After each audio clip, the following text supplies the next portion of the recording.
तो श्री गीता जी में भगवान श्री कृष्ण कहते हैं कि युक्ततम।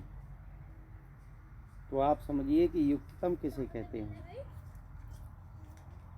योग नामपि सर्वेषां मद्गतेनान्तरात्मना श्रद्धावान भजते यो माम शमे युक्ततमो मतः। मत माने यानी कि मेरी बुद्धि में जो निश्चय हुआ है कि युक्ततम कौन है, तो मेरा मानना क्या है। भगवान ये अद्भुत बात कहते हैं कि देखो भाई, जो देख करके, जान करके, समझ करके जो भगवान का भजन करे वो है युक्त। युक्त हो गया यानी जुड़ गया वो भगवान से। लेकिन भगवान कहते हैं युक्ततम, यानी युक्ततम भक्त, उनमें सबसे श्रेष्ठ भक्त कौन सा है। तो भगवान युक्ततम उसको बताते हैं जो बिना जाने, बिना समझे और बिना ज्ञान के ही श्रद्धा के सहित भगवान का जो भजन करता है वो युक्ततम है। ज्ञान विज्ञान तृप्तात्मा कूटस्थो विजितेन्द्रिय युक्त इत्युच्यते योगी समलोष्टास्म कांचना। ये गीता जी के 6वें अध्याय का श्लोक नंबर 8 है। इसमें भगवान बताते हैं कि जो भगवान को प्राप्त करके उनकी सेवा, उनका भजन करता है, उसमें विशेषता क्या है। भगवान तो निखिल सौंदर्य माधुर्य के धाम हैं ही। भगवान से सुंदर तो दूसरा कोई है ही नहीं। जितने भी सुंदर हैं उनमें सुंदरता देने वाले तो भगवान ही हैं। उनको जो एक बार देख लेगा अथवा उनको प्राप्त कर लेगा तो बताइए महाराज, फिर उनका भजन किए बिना वो रह ही कैसे सकता है। लेकिन जिसने आज तक कभी देखा ही नहीं और ना ही उनको जाना, ना ही उनको पाया, और बिना मिले ही जो श्रद्धा पूर्वक अपने आप को भगवान के लिए समर्पित कर चुका है, जो अपना सब कुछ भगवान के लिए समर्पण कर चुका है, विशेषता तो उसमें बताई जाती है। यानी कि वो तो भगवान के बारे में जानता भी नहीं है, ना ही उसने भगवान को कभी देखा, लेकिन फिर भी वो भगवान का श्रद्धा के सहित भजन करता है। यही तो उसकी विशेषता है। वस्तु के बारे में जानकारी करके उससे प्रेम करना, ये कोई विशेषता नहीं। बिना जाने जो उससे प्रेम है, यही उसकी विशेषता है। तो बोले महाराज वही युक्ततम है। तो ये मता है, यानी कि ये मेरा मत है, मेरा निश्चय है, मेरा निर्णय है। श्री कृष्ण भगवान कहते हैं कि सगुण साकार की उपासना करने वाले भक्त जो हैं वो युक्ततम हैं। ये मेरा मत है अथवा मे मता, इसलिए मैं उनका सम्मान करता हूँ। जो सगुण साकार भगवान में अपने मन को आविष्ट कर देते हैं, अपने मन को एक आकार में लगा देते हैं, अपने मन की वृत्ति को सगुण साकार भगवान में जो जोड़ देते हैं, भगवान के साथ ही जिनका हंसना होता है और भगवान के साथ ही इनका बोलना होता है, सोना, जागना, चलना फिरना, उठना बैठना, खाना पीना आदि जितनी भी समस्त क्रियाएं होती हैं वो सब भगवान के साथ ही होती हैं। जो नित्य सावधान है और ये सब भगवान का अनुभव करके नहीं करते। ऐसा नहीं कि भगवान का उन्होंने अनुभव कर लिया हो, ऐसा नहीं। भगवान को वो परम श्रद्धा से करते हैं। अभी उन्होंने भगवान को न देखा है, न उनसे बातचीत की है, न मिले हैं, वो तो अनमिले साजन से ही प्रेम कर रहे हैं। लेकिन श्रद्धा के द्वारा सगुण भगवान से जो प्रेम करता है, तो भगवान कहते हैं कि मैं उसे ही युक्ततम मानता हूँ। तो बिना देखे जाने पहचाने ही श्रद्धापूर्वक प्रेम पूर्वक मेरे आश्रित रहता है और अपनी सारी क्रियाओं को मुझ में ही समर्पित कर देता है। जो नित्य सावधान है वही युक्ततम बताया गया। और बोले महाराज परम श्रद्धा। तो बोले कि देखो जैसे मृत्यु आई और उससे डर भी लगा, लेकिन डरने के समय ही किसी ने कह दिया कि भाई ये मृत्यु तो भगवान ने भेजी है, हाँ? और तुम तो भगवान के प्रिय हो, इसीलिए तो तुम्हारे लिए भेजी है। तो अब ये तो उनको पता नहीं, क्योंकि पहले भगवान से मिले नहीं हैं, ना ही भगवान को देखा है, ना ही भगवान के साथ कभी मृत्यु को देखा है, लेकिन भगवान में अपना सब कुछ वो समर्पण कर चुके हैं।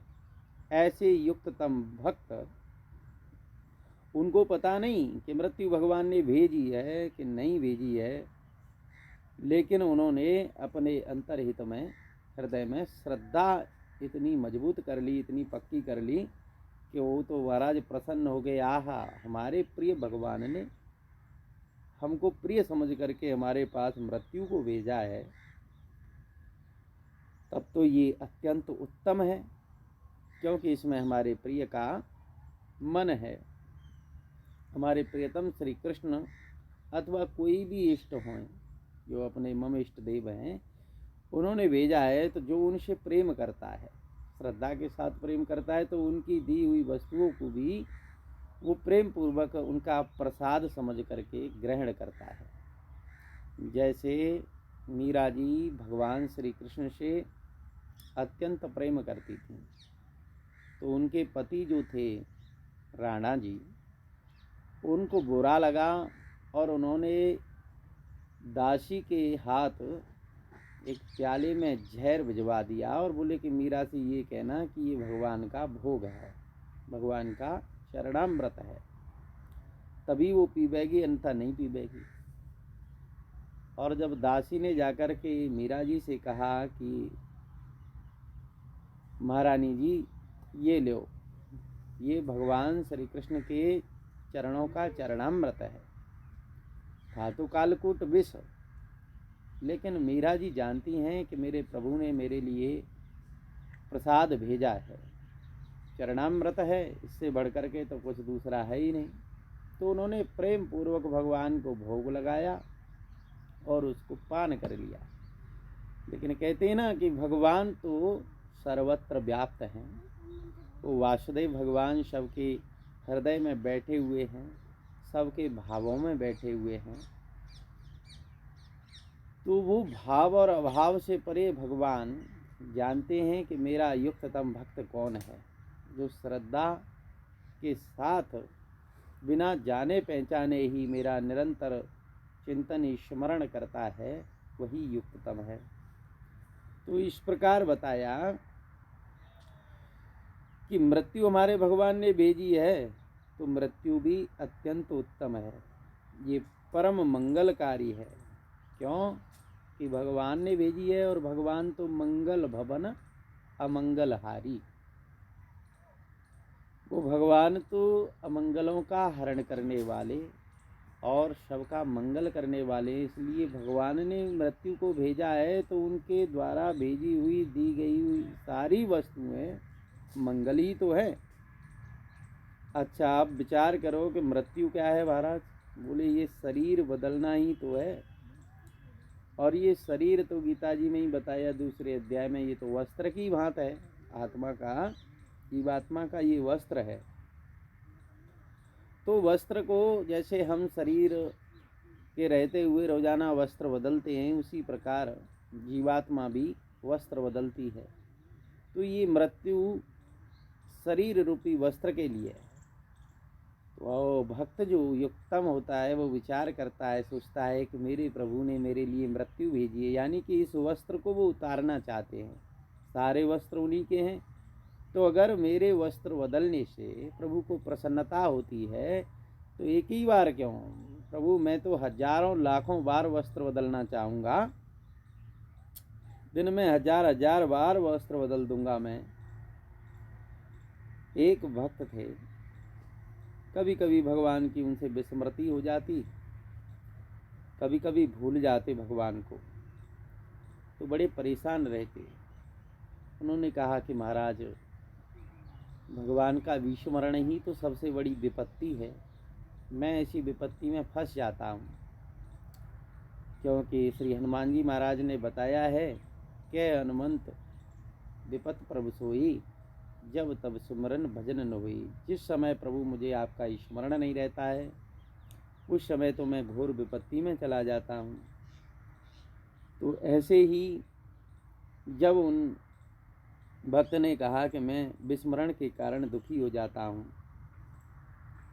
तो गुरु महाराज ने उससे कहा कि अच्छा ये बताओ भाई, ये स्मरण और विस्मरण जो भी तुमको होता है, ये कहाँ से होता है, किसके द्वारा होता है, ये विस्मृति कहाँ से आती है? बोला महाराज हमें तो पता नहीं। तो गुरुजी ने भक्तराज को बताया कि देखो, स्मरण और विस्मरण ये तुम्हारे इष्ट देव ही देते हैं। मत्तः स्मृति ज्ञानम अपोहनम च, यानी स्मृति, ज्ञान और अपोहन, ये जो कुछ भी है भगवान कहते हैं कि मत्ता ये मेरे से ही है। तो बोले कि अच्छा, अगर मेरे प्रभु भेजते हैं विस्मृति, तो फिर ये तो प्रभु की मेरे ऊपर परम कृपा है। और ऐसा स्मरण होते ही भगवान का कि भगवान ने ही मेरे लिए विस्मृति भेजी है, तो भक्त के रोमांच हो गया, नेत्रों से आंसू झरने लगे। ये क्या हुई? ये भगवान के प्रति प्रेममयी श्रद्धा है। तो वो भगवान सर्वज्ञ हैं, सर्वशक्तिमान हैं, परम कृपालु हैं। ये तीन बातें हैं, यानी कि वो सर्वज्ञ हैं, सब कुछ जानते हैं, कोई ऐसी चीज़ नहीं कि जो वो नहीं जानते हों। और नारायण सर्वशक्तिमान हैं, उनसे ज़्यादा शक्तिमान कोई दूसरा है ही नहीं। और कृपालु हैं, वो अहित की कृपा करने वाले हैं। जिसको भी इन तीनों बातों के बारे में परिपक्वता हो जाती है, मन में ये तीनों बातें भगवान की विश्वास के साथ बैठ जाती हैं, तो भक्ति दृढ़ हो जाती है। फिर वो अज्ञानी नहीं, वो सर्वज्ञ हैं। अतः हमारी अवस्था तथा हमारे चित्त में जो कुछ है वो सर्वज्ञ हैं। भगवान सब कुछ जानते हैं और वो असमर्थ नहीं हैं, क्योंकि वे सर्वशक्तिमान हैं। और वो निष्ठुर नहीं हैं, वो तो अनंत कृपा सिंधु वाले हैं। अहित की कृपा करते हैं, कृपा किए बिना तो वो रह ही नहीं सकते। ये जीवों के ऊपर उनकी कृपा ही तो है कि जीव भगवान का भजन करके, अगर भगवान के अवतार न होते तो उनके नाम का भजन कैसे किया जाता? सबकी निष्ठा अलग अलग होती है। और भगवान अवतार नहीं लेते तो उनकी लीला कथाओं का गायन और श्रवण कैसे किया जाता? ये क्या है? ये भगवान की अहित की कृपा है कि भाई हम संसार के क्षेत्र में कार्य करते हुए भगवान की कथा, लीला, नाम, गुण गायन करते रहेंगे तो हमारा कल्याण हो जाएगा। बस यही बात भगवान ने अपनी कृपालता की, दयालुता की बताई कि जो सारी क्रियाओं को यत करोसि यत स्नासि यत जोस ददासि यत तपस्यसि कौन्तेय तत्कुरुष्व मदर्पणम्। तुम जो कुछ भी खाते हो, पीते हो, चलते हो, फिरते हो, सोते हो, जागते हो, जितने भी भाव तुम्हारे अंदर प्रकट होते हैं, तो मत्त स्मृति ज्ञानम अपोहनम च, ये भगवान कह रहे हैं कि ये सब मेरे से ही होते, तो बस मेरे लिए ही इनको समर्पित करो, मेरा ही स्मरण करो। और मेरा स्मरण करते समय अगर तुम इन सारे कार्यों को करेंगे तो ये कर्म तुम्हें बांध नहीं सकते। ओम नारायण नारायण नारायण। इससे आगे का विषय अगले समय में श्रवण कराएंगे। तब तक के लिए नारायण नारायण नारायण।